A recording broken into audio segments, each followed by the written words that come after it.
Just over a century ago, Lincoln was on the verge of bankruptcy. 14 years later, it was making things like this gorgeous V12 limo, the 1936 K-Series town car. This was a car for presidents, for titans of American industry, built to put the Europeans on notice. In no time at all, Lincoln had gone from near ruin to the height of pre-war luxury. Today, it has been a long fall. In 2023, Lincoln's sales were the lowest in 20 years. Lower than the 2009 recession, lower than 2020. Straight up, Lincoln is in deep, deep trouble. And the reality is, Lincoln has spent most of its existence lurching from crisis to crisis, staring death in the face multiple times and somehow managing to come back from the brink. Established brands are just hard to kill, but not impossible. And this time, Lincoln might be past the point of no return. The thing is, the reason why sales have collapsed isn't because Lincoln's vehicles suck. Call them fancy Fords if you want, but really, Lincoln makes thoughtful and well-designed SUVs that no one wants, at a time when that's all people want. Why is that? You can point to Ford's management, or the death of the iconic town car, or the botched rollout of its first EV, but the truth is, there are greater forces at work here. So how does an American luxury icon keep winding up on life support? What happened to Lincoln?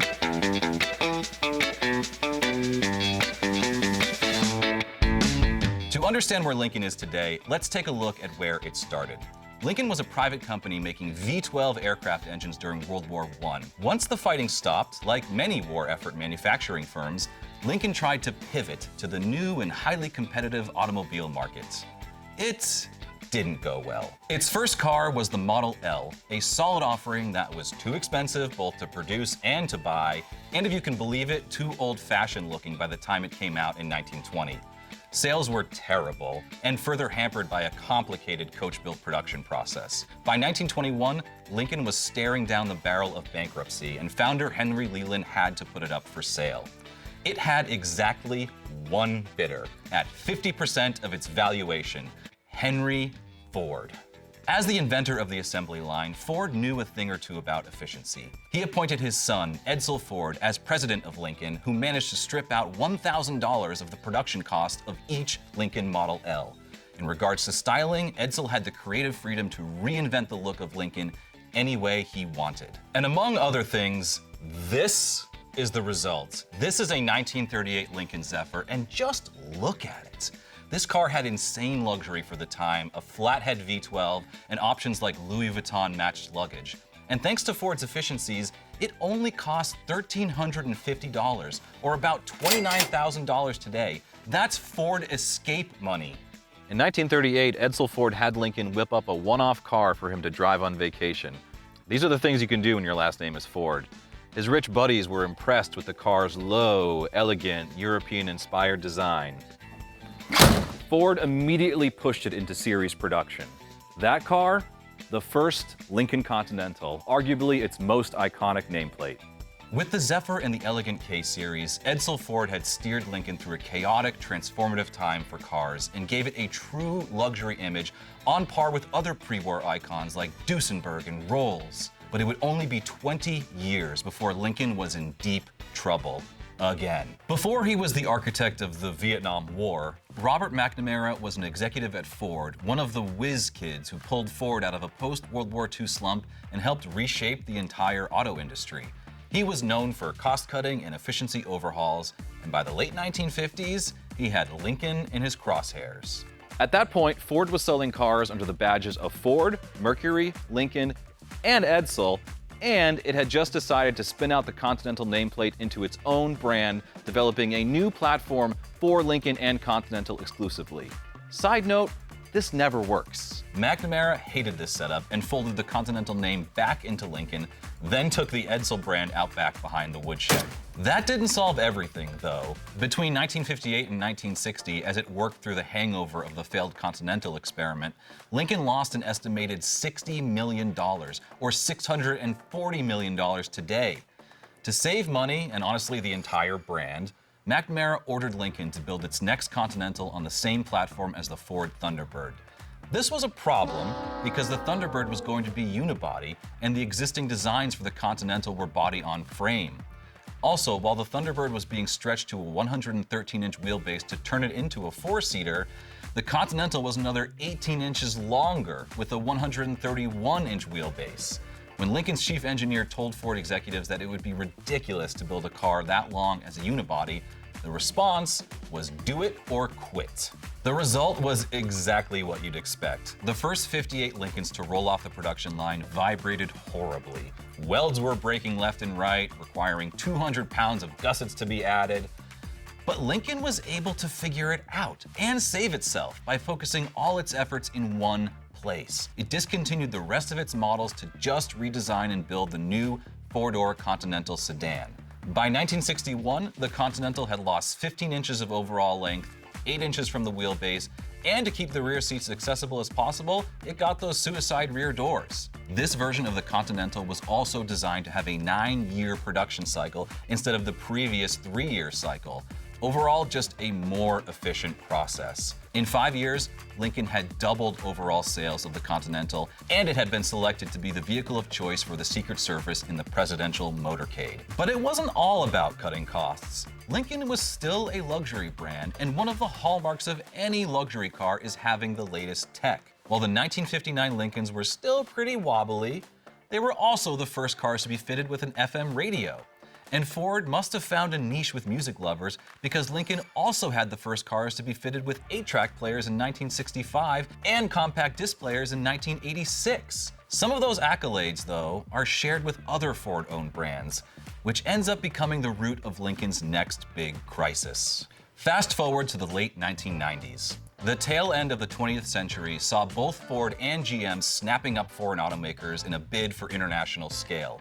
With Lincoln as its sole luxury brand, Ford went upmarket and bought Aston Martin, Land Rover, Jaguar, and Volvo to form a combined luxury division called the Premier Automotive Group, or PAG. Actually, Mercury was there too, but you know. Each automaker brought its own history, its own image, and its own customer base to Ford. Land Rover evoked feelings of grassy English moors and fox hunting, while Volvo had that Swedish commitment to driver safety. Aston Martin and Jaguar both had British racing heritage while still remaining classy. Ford's goal with PAG was to scale up production through part sharing and engineering exchanges. If that sounds impossible for such a random grab bag of luxury brands, you're right. PAG lasted less than a decade before it was fully dismantled and sold for parts, leaving Lincoln staring down the 2009 recession with all for Ford's $20 billion overall investment. We could do a whole separate video on the Premier Automotive Group, whose rise and fall are a fascinating and honestly pretty pivotal chapter for the car industry. It did a lot more than put Ford window switches into Astons. It changed the fates of all 5 companies, 7 if you count Ford and Mercury. It is entirely possible that Aston Martin, Volvo, Jaguar, and Land Rover would not exist today without it. And PAG was actually pretty good for Lincoln at first. Ford plowed money into reinventing Lincoln's lineup for 1998, giving it a new town car and the almighty Navigator.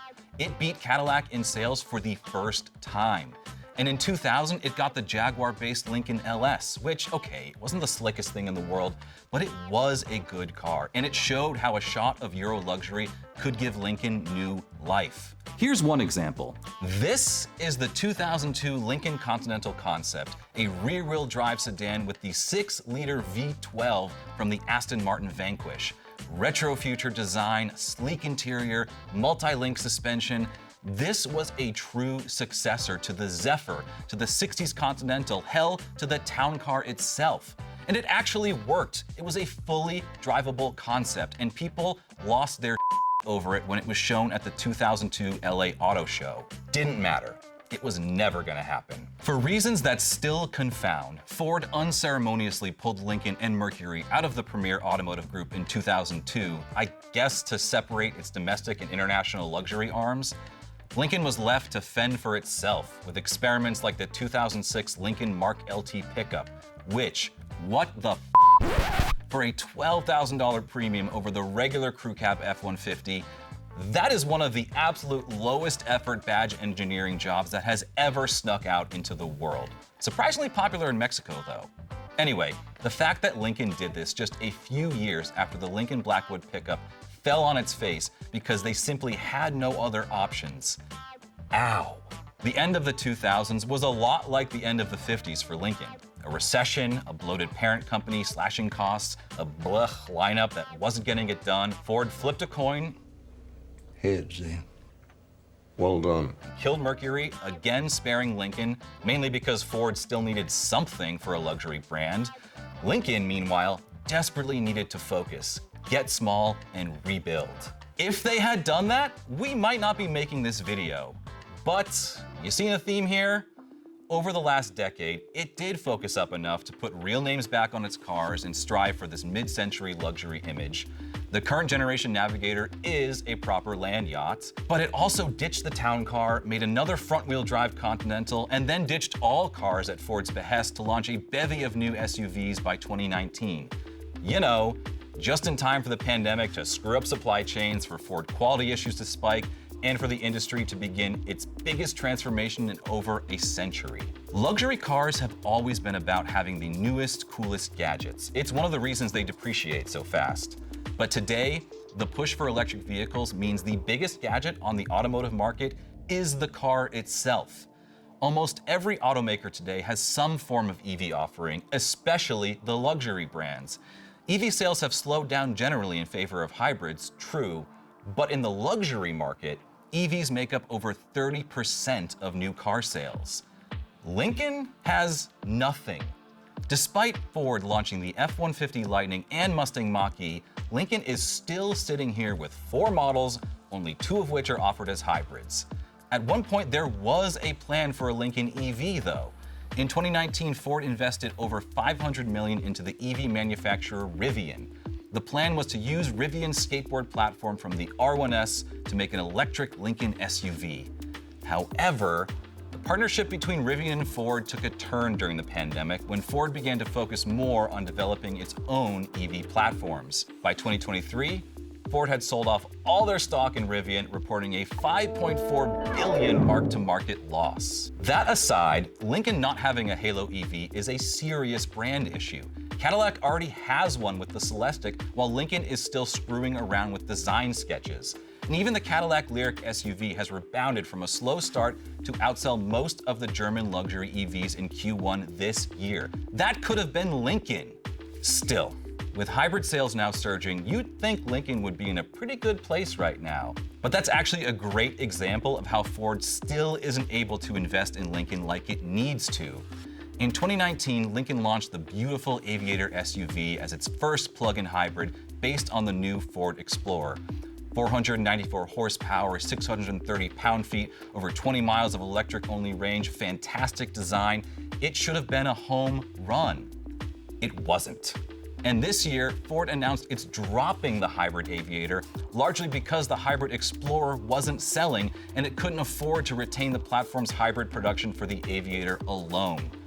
Ford's successes are its own, but Ford's failures are also Lincoln's. What should have been a calling card and a differentiator for Lincoln ended up another footnote. And I think I know why this is such a problem. Now, we're gonna get a little sociological up in here. You may be familiar with the term monoculture. If not, it refers to a single common culture among a large group of people, reinforced by centralized media, politics, and a shared understanding of reality itself. This concept defined American life and all its institutions in the 20th century. That includes Lincoln. Lincoln is an American institution, and today, those aren't doing so great as our culture has splintered. For most of its life, Lincoln was propped up by that monoculture. It didn't need to make world-beating cars because it was so omnipresent in our society. We saw presidents and movie stars and mob bosses and prom dates riding in Lincolns. We all implicitly agreed that despite its flaws at any given time, the Lincoln name still meant luxury, comfort, and class. In 2024, as our shared sense of reality is breaking apart, Lincoln can't rely on pattern behaviors and that baseline default exposure anymore. It has to attract attention and provide meaning for people on its own merits. But it's just not capable of that today with the investment Ford is providing. And just look at Ford, which itself has doubled down on giving people that sense of meaning and belonging. They literally call their models icons now, and it's working. names like Bronco and Mustang mean something beyond the Ford badge. You might not like Ford's decision to use the Mustang name so brazenly on the Mach-E, but my point is Ford and Mustang are synonymous, but at the same time, Mustang can be a name that stands for something different from the rest of the Ford brand. The Bronco Sport is nowhere near the off-roader that the new Bronco is. Instead, it's a rebadged version of a Ford Escape being sold to someone who just wants a different vibe than the one the existing Ford gives off. But people love it. Continental could have done that for Lincoln. Every other time it's faced disaster, Lincoln has responded with something special. This time, it seems like there's nothing left in the tank. It drifted away from serving its core customers without investing properly to attract the new luxury buyers, and the cultural clout it used to wield is gone. So what do you do when you stop meaning something to Americans? You go to China? Hey, it's working for Buick. In 2021, Lincoln announced it was resurrecting the Zephyr name for a new sedan for China, where the town car name and Lincoln sedans in general carry a lot of prestige. Honestly, looks pretty good. I still don't think it would have sold well here given everything I've explained, but it does show that on some level, Lincoln is still capable of leaning into a cultural moment when the stars align. It just feels like more and more that moment has passed here in America. It's hard to imagine the 20th century without Lincoln. Sadly, that's not true for this one. Perhaps with some money flowing in from China, Lincoln can last long enough to find its next Continental and buy itself another 20 years. Or perhaps Ford finally decides to pull the plug and send Lincoln into the great beyond. Huge thanks to the Zimmerman Automobile Driving Museum in Los Angeles, who were kind enough to let us hang out with some old Lincolns for this video, let alone sit in them. They've got a really cool collection here with cars ranging across the entire 20th century, so be sure to check them out. So I'm genuinely curious, what does the name Lincoln mean to you today? Where do you think it all went wrong for them? Let us know in the comments below, and I'll see you back here in 2 weeks with another story. Thanks for watching.